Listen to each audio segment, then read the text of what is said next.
Dracula, by Bram Stoker.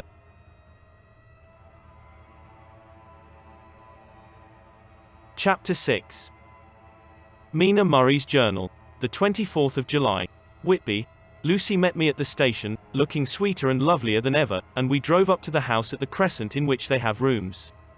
This is a lovely place. The little river, the Esk, runs through a deep valley, which broadens out as it comes near the harbour. A great viaduct runs across, with high piers, through which the view seems somehow further away than it really is. The valley is beautifully green, and it is so steep that when you are on the high land on either side you look right across it, unless you are near enough to see down. The houses of the old town, the side away from us, are all red-roofed, and seem piled up one over the other anyhow, like the pictures we see of Nuremberg. Right over the town is the ruin of Whitby Abbey, which was sacked by the Danes, and which is the scene of part of Marmion, where the girl was built up in the wall. It is a most noble ruin, of immense size, and full of beautiful and romantic bits. There is a legend that a white lady is seen in one of the windows. Between it and the town there is another church, the parish one, round which is a big graveyard, all full of tombstones. This is to my mind the nicest spot in Whitby, for it lies right over the town, and has a full view of the harbour and all up the bay to where the headland called Kettle Ness stretches out into the sea. It descends so steeply over the harbour that part of the bank has fallen away, and some of the graves have been destroyed. In one place part of the stonework of the grave stretches out over the sandy pathway far below. There are walks, with seats beside them, through the churchyard, and people go and sit there all day long looking at the beautiful view and enjoying the breeze. I shall come and sit here very often myself and work. Indeed, I am writing now, with my book on my knee, and listening to the talk of three old men who are sitting beside me. They seem to do nothing all day but sit up here and talk. The harbour lies below me, with, on the far side, one long granite wall stretching out into the sea, with a curve outwards at the end of it, in the middle of which is a lighthouse. A heavy sea wall runs along outside of it. On the near side, the sea wall makes an elbow crooked inversely, and its end too has a lighthouse. Between the two piers there is a narrow opening into the harbour, which then suddenly widens.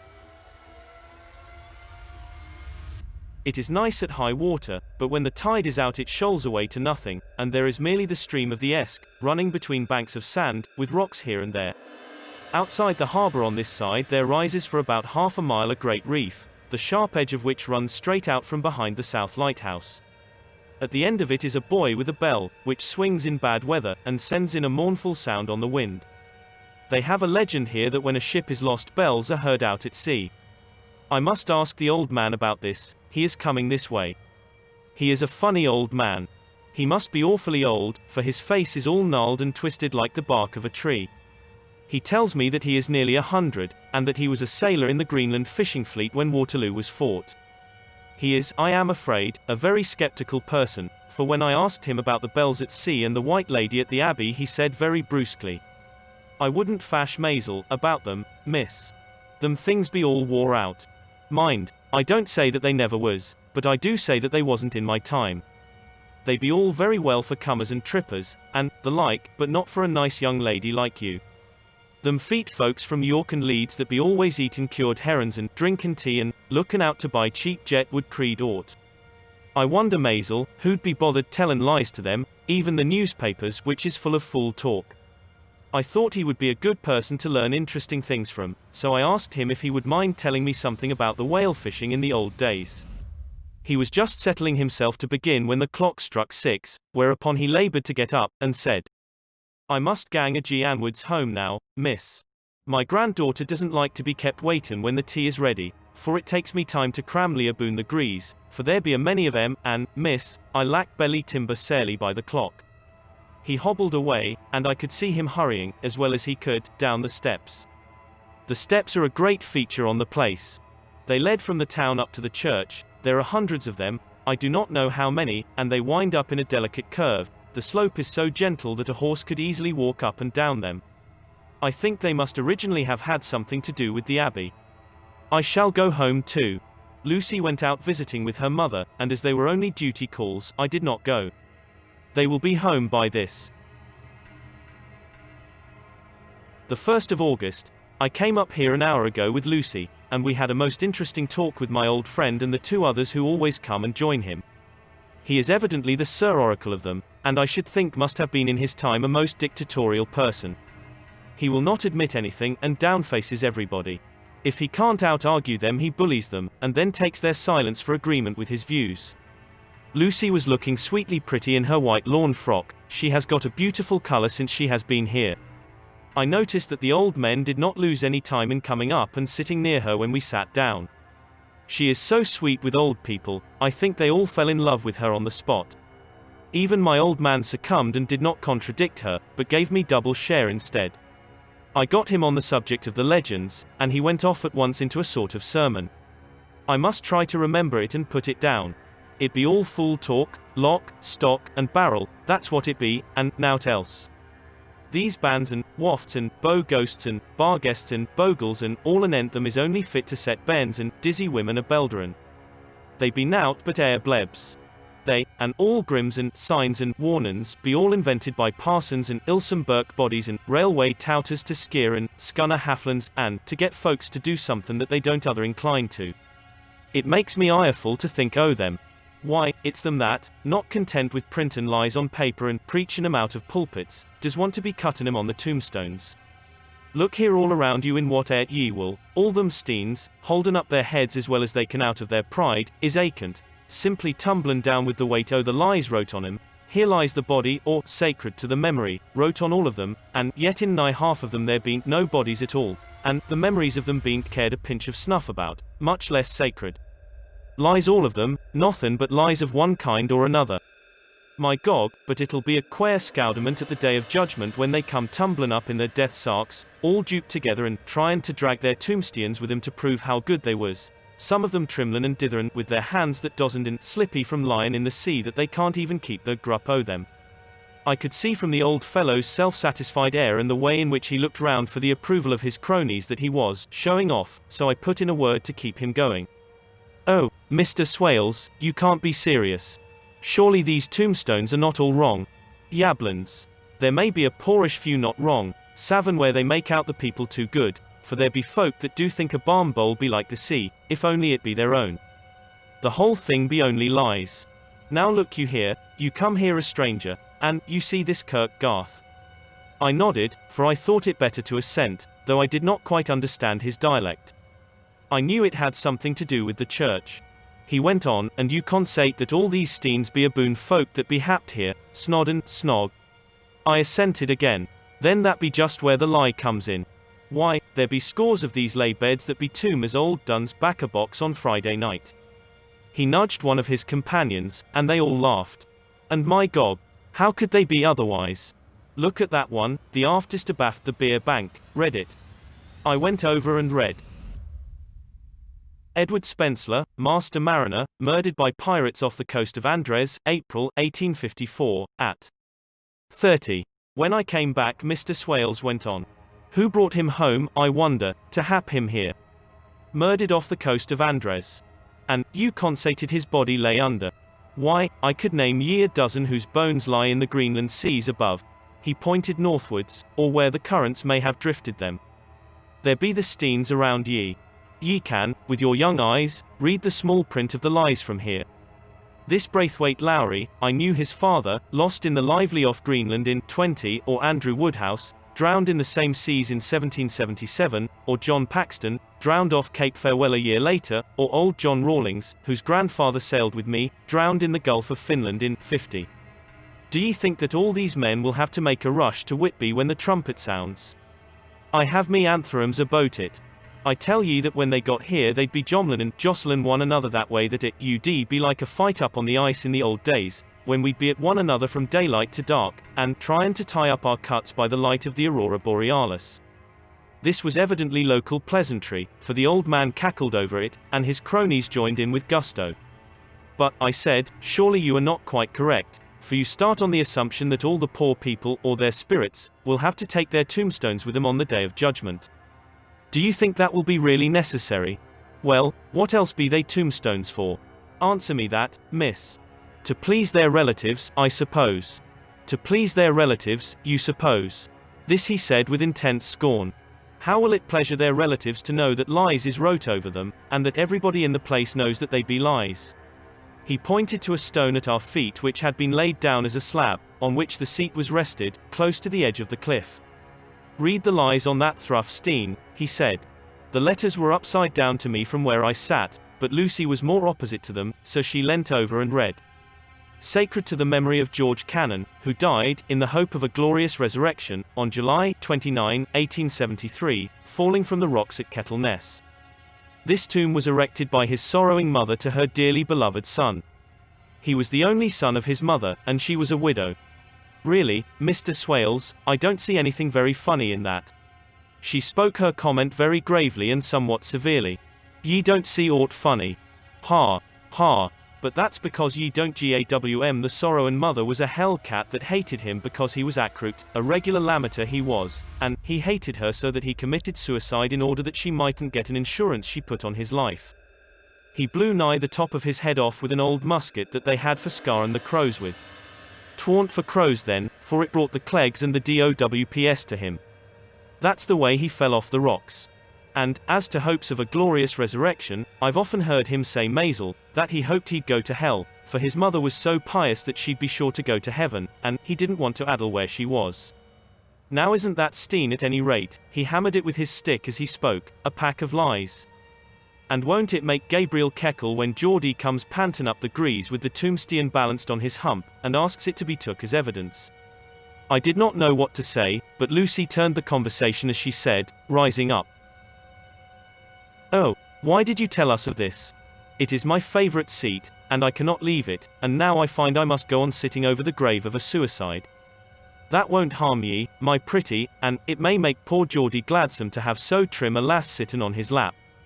That won't hurt ye. Why, I've sat here often, on for nigh 20 years past, and it hasn't done me no harm. Don't ye fash about them as lies under ye, or that doesn't lie there either. It'll be time for ye to be getting scart when ye see the tombstones all run away with, and the place is bare as a stubble field. There's the clock, and I must gang. My service to ye, ladies." And off he hobbled. Lucy and I sat a while, and it was all so beautiful before us that we took hands as we sat, and she told me all over again about Arthur and their coming marriage. That made me just a little heartsick, for I haven't heard from Jonathan for a whole month. The same day, I came up here alone, for I am very sad. There was no letter for me. I hope there cannot be anything the matter with Jonathan. The clock has just struck 9. I see the lights scattered all over the town, sometimes in rows where the streets are, and sometimes singly. They run right up the Esk and die away in the curve of the valley. To my left the view is cut off by a black line of roof of the old house next the abbey. The sheep and lambs are bleating in the fields away behind me, and there is a clatter of a donkey's hoofs up the paved road below. The band on the pier is playing a harsh waltz in good time, and further along the quay there is a Salvation Army meeting in a back street. Neither of the bands hears the other, but up here I hear and see them both. I wonder where Jonathan is and if he is thinking of me. I wish he were here. Dr. Seward's diary. The 5th of June. The case of Renfield grows more interesting the more I get to understand the man. He has certain qualities very largely developed: selfishness, secrecy, and purpose. I wish I could get at what is the object of the latter. He seems to have some settled scheme of his own, but what it is I do not yet know. His redeeming quality is a love of animals, though, indeed, he has such curious turns in it that I sometimes imagine he is only abnormally cruel. His pets are of odd sorts. Just now his hobby is catching flies. He has at present such a quantity that I have had myself to expostulate. To my astonishment, he did not break out into a fury, as I expected, but took the matter in simple seriousness. He thought for a moment, and then said, "May I have 3 days? I shall clear them away." Of course, I said that would do. I must watch him. The 18th of June. He has turned his mind now to spiders, and has got several very big fellows in a box. He keeps feeding them with his flies, and the number of the latter is becoming sensibly diminished, although he has used half his food in attracting more flies from outside to his room. The 1st of July. His spiders are now becoming as great a nuisance as his flies, and today I told him that he must get rid of them. He looked very sad at this, so I said that he must clear out some of them, at all events. He cheerfully acquiesced in this, and I gave him the same time as before for reduction. He disgusted me much while with him, for when a horrid blow fly, bloated with some carrion food, buzzed into the room, he caught it, held it exultantly for a few moments between his finger and thumb, and, before I knew what he was going to do, put it in his mouth and ate it. I scolded him for it, but he argued quietly that it was very good and very wholesome, that it was life, strong life, and gave life to him. This gave me an idea, or the rudiment of one. I must watch how he gets rid of his spiders. He has evidently some deep problem in his mind, for he keeps a little notebook in which he is always jotting down something. Whole pages of it are filled with masses of figures, generally single numbers added up in batches, and then the totals added in batches again, as though he were focusing some account, as the auditors put it. The 8th of July. There is a method in his madness, and the rudimentary idea in my mind is growing. It will be a whole idea soon, and then, oh, unconscious cerebration. You will have to give the wall to your conscious brother. I kept away from my friend for a few days, so that I might notice if there were any change. Things remain as they were except that he has parted with some of his pets and got a new one. He has managed to get a sparrow, and has already partially tamed it. His means of taming is simple, for already the spiders have diminished. Those that do remain, however, are well fed, for he still brings in the flies by tempting them with his food. The 19th of July. We are progressing. My friend has now a whole colony of sparrows, and his flies and spiders are almost obliterated. When I came in he ran to me and said he wanted to ask me a great favor, a very, very great favor, and as he spoke he fawned on me like a dog. I asked him what it was, and he said, with a sort of rapture in his voice and bearing, "A kitten, a nice little, sleek playful kitten, that I can play with, and teach, and feed, and feed, and feed." I was not unprepared for this request, for I had noticed how his pets went on increasing in size and vivacity, but I did not care that his pretty family of tame sparrows should be wiped out in the same manner as the flies and the spiders, so I said I would see about it, and asked him if he would not rather have a cat than a kitten. His eagerness betrayed him as he answered, "Oh, yes, I would like a cat. I only asked for a kitten lest you should refuse me a cat." No one would refuse me a kitten, would they? I shook my head, and said that at present I feared it would not be possible, but that I would see about it. His face fell, and I could see a warning of danger in it, for there was a sudden fierce, sidelong look which meant killing. The man is an undeveloped homicidal maniac. I shall test him with his present craving and see how it will work out, then I shall know more. 10 p.m. I have visited him again and found him sitting in a corner brooding. When I came in he threw himself on his knees before me and implored me to let him have a cat, that his salvation depended upon it. I was firm, however, and told him that he could not have it, whereupon he went without a word, and sat down, gnawing his fingers, in the corner where I had found him. I shall see him in the morning early. The 20th of July. Visited Renfield very early, before the attendant went his rounds. Found him up and humming a tune. He was spreading out his sugar, which he had saved, in the window, and was manifestly beginning his fly-catching again, and beginning it cheerfully and with a good grace. I looked around for his birds, and not seeing them, asked him where they were. He replied, without turning round, that they had all flown away. There were a few feathers about the room and on his pillow a drop of blood. I said nothing, but went and told the keeper to report to me if there were anything odd about him during the day. 11 a.m. The attendant has just been to me to say that Renfield has been very sick and has disgorged a whole lot of feathers. My belief is, doctor, he said, that he has eaten his birds, and that he just took and ate them raw. 11 p.m. I gave Renfield a strong opiate tonight, enough to make even him sleep, and took away his pocketbook to look at it. The thought that has been buzzing about my brain lately is complete, and the theory proved. My homicidal maniac is of a peculiar kind. I shall have to invent a new classification for him, and call him a zoophagous, life-eating maniac. What he desires is to absorb as many lives as he can, and he has laid himself out to achieve it in a cumulative way. He gave many flies to one spider and many spiders to one bird, and then wanted a cat to eat the many birds. What would have been his later steps? It would almost be worthwhile to complete the experiment. It might be done if there were only a sufficient cause.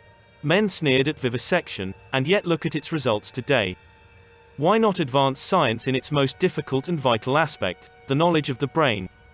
Had I even the secret of one such mind, did I hold the key to the fancy of even one lunatic, I might advance my own branch of science to a pitch compared with which Burdon Sanderson's physiology or Ferrier's brain knowledge would be as nothing. If only there were a sufficient cause. I must not think too much of this, or I may be tempted. A good cause might turn the scale with me, for may not I too be of an exceptional brain, congenitally?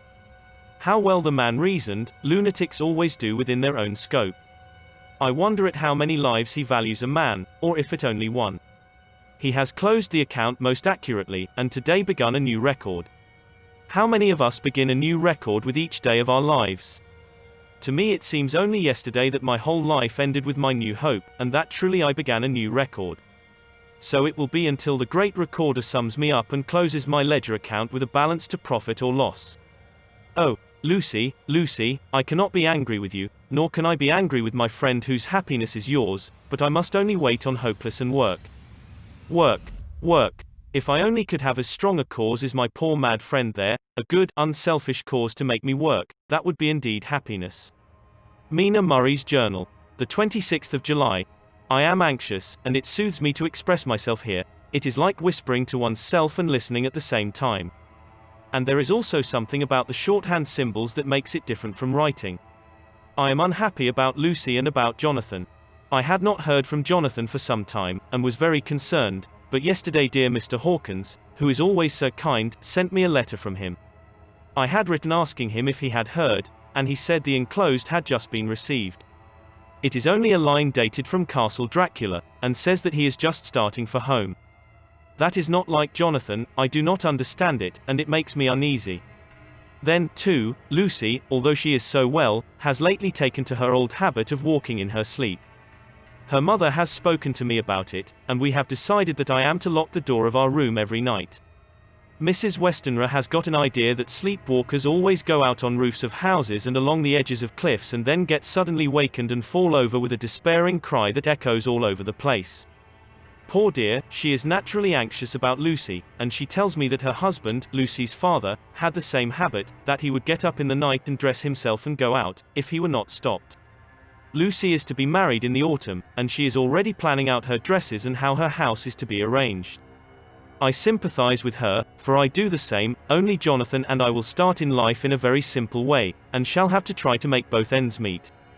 Mr. Homewood, he is the Honourable Arthur Homewood, only son of Lord Godalming, is coming up here very shortly, as soon as he can leave town, for his father is not very well, and I think dear Lucy is counting the moments till he comes. She wants to take him up to the seat on the churchyard cliff and show him the beauty of Whitby. I dare say it is the waiting which disturbs her, she will be all right when he arrives. The 27th of July. No news from Jonathan. I am getting quite uneasy about him, though why I should I do not know, but I do wish that he would write, if it were only a single line. Lucy walks more than ever, and each night I am awakened by her moving about the room.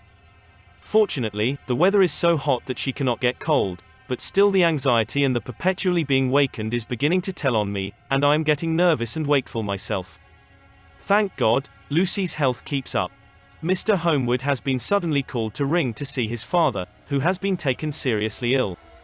Lucy frets at the postponement of seeing him, but it does not touch her looks, she is a trifle stouter, and her cheeks are a lovely rose pink. She has lost that anemic look which she had. I pray it will all last. The 3rd of August. Another week gone, and no news from Jonathan, not even to Mr. Hawkins, from whom I have heard. Oh, I do hope he is not ill. He surely would have written. I look at that last letter of his, but somehow it does not satisfy me. It does not read like him, and yet it is his writing. There is no mistake of that. Lucy has not walked much in her sleep the last week, but there is an odd concentration about her which I do not understand. Even in her sleep she seems to be watching me. She tries the door, and finding it locked, goes about the room searching for the key. The 6th of August. Another 3 days, and no news.